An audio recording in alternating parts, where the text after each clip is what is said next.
In this course on social welfare and social legislation, we would now be looking at the welfare needs of women. Few cultures revere female deities in as large a number as Indians. Fewer still have had as many strong women political leaders at both central and provincial levels as India. However, it escapes no one that at ground level the fate of women is often bound by prejudices, saddled with patriarchal expectations and limited by the control of men who form their families. What explains these dual standards? What are the reasons behind the highly skewed sex ratio and the steadily worsening child sex ratio as evidenced in the 2011 census? These are questions every Indian, aware of his surroundings, is bound to think about. And as people working towards an enhanced understanding of social welfare, we must try and answer. It is pertinent here to notice the difference between the two constructs, sex and gender. Sex is a biologically determined fact. While sex is biologically determined, gender is a socio-cultural construct. Thus, while a female is born, a woman is constructed by the ideas pervading about the roles and functions which the female should perform. Similarly, a male is born, but the notion of a man is constructed, again shaped by the society and culture surrounding the child. To see the functioning of this gendering, you only need to see how young boys are given guns and helicopters to play with, while baby girls are given dolls. This and other such processes prime the child to thinking in a certain way, resulting in their identification as inbuilt or inherent characteristics. Let us now look at an extremely important concept. This is the concept of patriarchy. Patriarchy is a term which derives from the Greek patria, meaning father, and archy, meaning rule. Patriarchy is a social system in which the role of the male as the primary authority figure is central to social organization, and where fathers hold authority over women, children, and property. It implies the institutions of male rule and privilege and entails female subordination. Many patriarchal societies are also patrilineal, meaning that property and title are inherited by the male lineage. This extensive quote tells us the primary elements of a patriarchal society. In a patriarchal society, the primary position belongs to men. They don't hold these positions because of any special abilities. They hold it because they are men. The society thus stands divided between two parts, the men and the women, with the men being given superior positions and women holding subordinate or inferior positions. Thus, you can understand that patriarchy manifests itself in the control and superiority of men, not by virtue of their superior qualities, but due to the mere reason of men being men. Indian society with the exception of the Nair matrilineal society and Khasi matrilineal society, is mostly patriarchal. You can see this in action by observing various factors. Let us look at the Hindu system of property devolution. We will have an extensive discussion on this issue later on in this course, but traditionally, women had no right in their father's property. Only men had the right. Further, the Karta or head of the Hindu family was never a woman, always a man. Similarly, in all other religions in India, men had a position of dominance over women. While patriarchy has been the dominant form of social organization, it is by no means exclusive to India. As a matter of fact, almost all over the world, patriarchy has been the dominant form of social organization. While some societies have been more permissive and others less, there is no doubt that most human societies have been more or less patriarchal. Let us look at a very telling example. This example is the conception of God. The conception of God in monotheistic religions such as Christianity and Islam is based on an all-powerful God who is depicted as a male. This conception further percolates into society, and men are seen as naturally superior to females. It applies to all male deities. The superiority is ascribed to them. As we discussed in the very beginning of this chapter, in India, praying to female deities is very common. The Shakta sect of Hinduism believes in mother goddesses, in various goddesses. However, the same respect is not shown to women which is shown to the goddesses. Let us now look at the implications of a male-dominated world for women. The implications of patriarchy are vast for women. The primary reason behind this is that due to patriarchy, women come to occupy the last rung in whatever scheme of entitlements they stand. What I am trying to say is that women, because of being biologically born as girls and socially constructed as women, occupy a place behind men, whatever be their situation. In the family, the leftovers and the less nutritious food items are the fare of the women. In workspace, women are expected to work in positions of subordination. Not only are they expected to work in positions of subordinations, but if a woman rises through the hierarchy, her rise is resented and her orders are carried out with antipathy. In case of infirmity, women are the last to get attention. They are expected to assume the burden of household work even in situations when they themselves are infirm, and often the special nutritional needs of women are neglected. Various feminist scholars have talked about this aspect of woman's life, wherein she puts herself, she exerts herself for the benefit of her family, but this effort of hers is never acknowledged.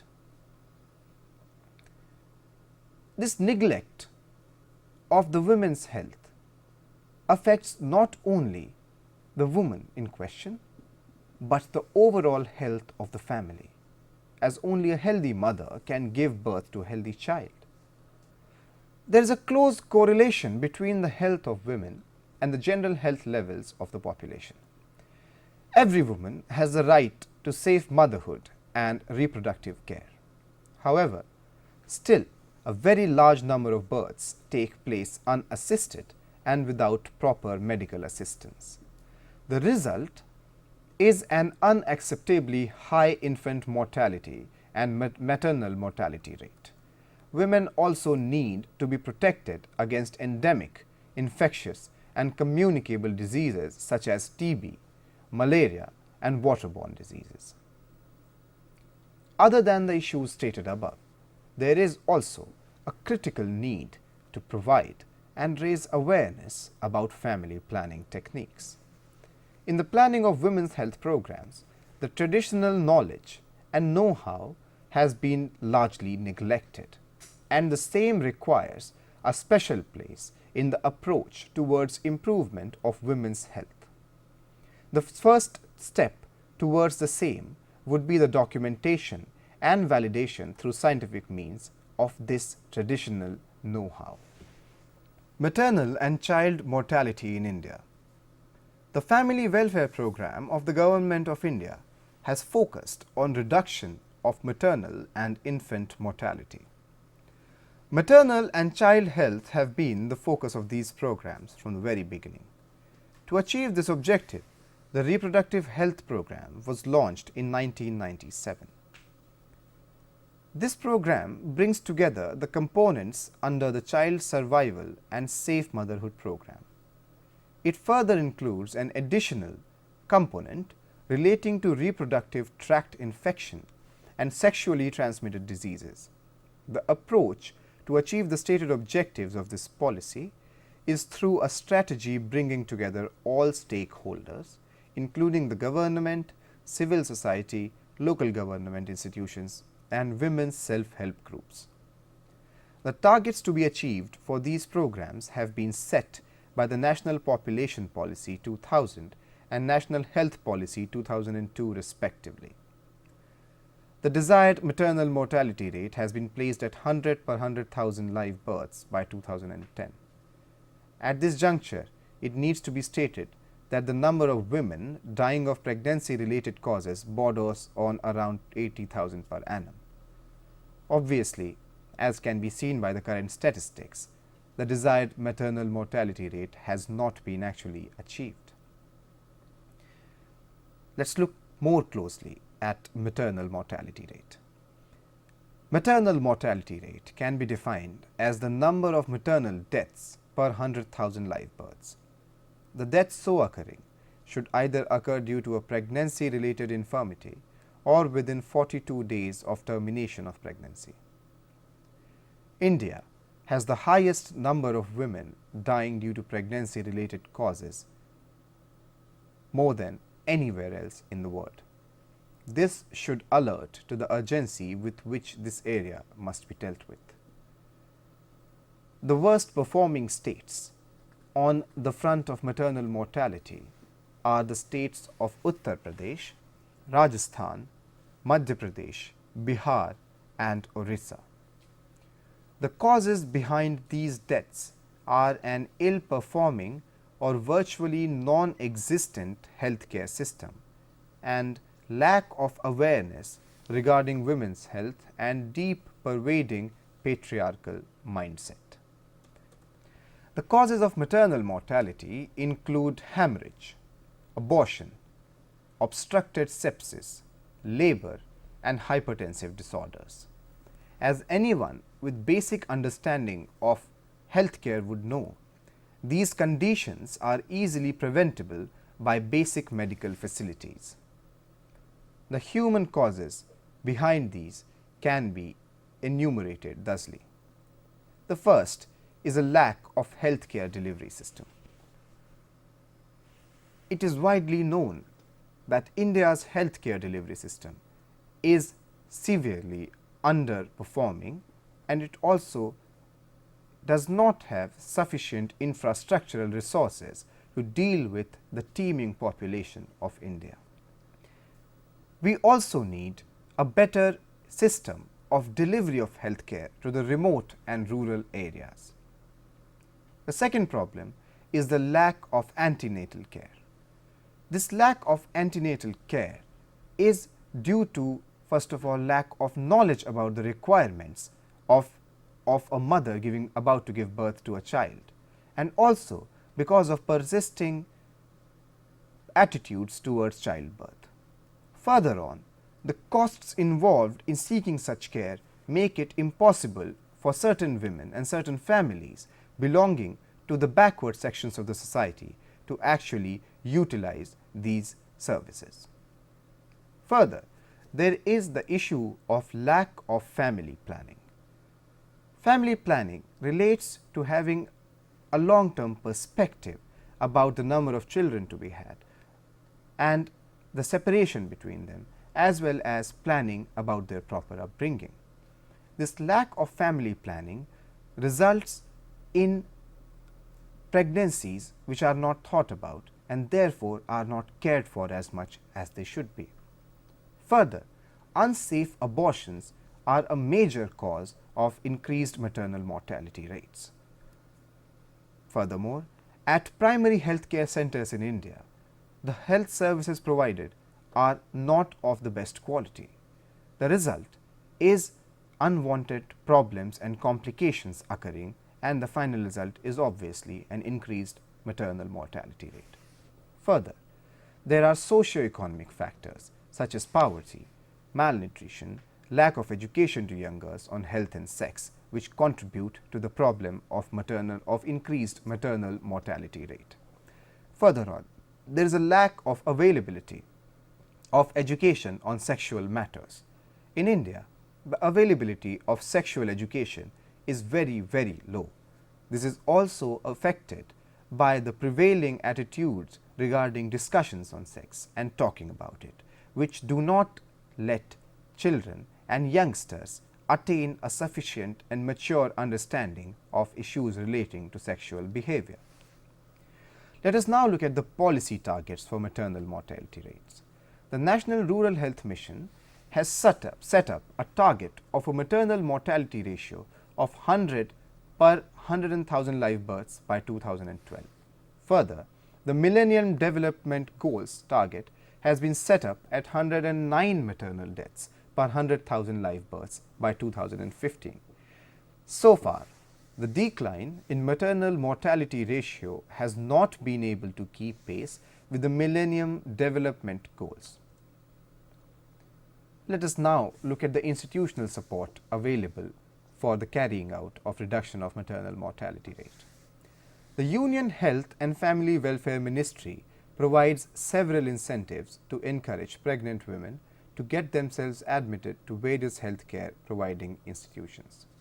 An example is the scheme in which women expecting children are provided with a cash incentive of Rs 2,000 if they opt for institutional delivery. Further, programs such as the Beti Bachao Andolan in the state of Madhya Pradesh try to provide various incentives in case of the birth of a female child. The government also provides various incentives for family planning methods such as sterilization. Let us now look at another issue closely related to female health, the infant mortality rate. Infant mortality is defined as the number of infant deaths per 1,000 live births. In India, the data for 2010 shows that infant mortality rate is 50.78 per 1,000 live births.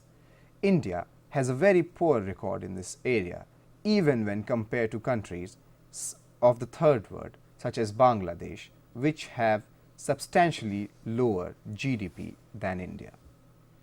The Millennium Development Goals seem unachievable at the current pace of reduction of infant mortality rate. In this area, there is a clear dividing line between states which have performed admirably, such as Manipur and Kerala, and states which have been lagging behind, such as Uttar Pradesh, Bihar, Jammu and Kashmir, etc. The abysmal statistics clearly indicate lack of proper healthcare infrastructure and awareness regarding prenatal and postnatal mortality rates. The reduction of maternal mortality and infant mortality can be achieved by a multi-pronged approach. One step would undoubtedly be to include civil society organizations and non-governmental organizations in the governmental effort to provide better health care and sensitize people regarding special needs of the pregnant mother and infant child. Further, international aid can be sought both in the form of infrastructural assistance and information and know-how transfer for better healthcare delivery. Further, there needs to be a change in the mindset. The fragile state of both mother and child needs to be understood and given adequate societal support. There is a need of better rationalization of family planning and reproductive healthcare programs and a possible integration of both to ensure better care during labor and delivery. The ASHA, or the Accredited Social Health Worker Program, needs to be expanded and better training needs to be provided to ASHAs. Another difference can be made at the organizational and infrastructural level. Dedicated transportation systems to cater to pregnant women could be a step to ensure their timely hospitalization. Further, registration at the time of detection of pregnancy could also go a long way in ensuring timely availability of medical care. We have looked at the health aspect and specifically the health aspect related to child delivery issues of women. However, there are multiple issues which relate to the disabilities imposed on women because of them being in a patriarchal society. As we proceed through these lectures, we will introduce you to the interrelationship of women and property rights, to the interrelationship of women and human trafficking and the cost which it causes to the women and to society at large. We will therefore be exploring at a very wide level the issues relating to the disabilities imposed on women because of their being members of a patriarchal society. We will also look at the schemes and constitutional provisions and legislations which have been passed to ensure that women are given their importance and they are allowed to live their life to the fullest and explore their individuality to the highest extent possible. We can therefore say that patriarchy imposes very specific types of limitations on the way a female individual can lead her life in society. We can also say that there are specific issues which relate to women which need immediate addressing and which need to be explored at a much deeper level by all concerned, including the government, including the non-governmental organizations, and including citizenry, and far more importantly, all of us as individuals.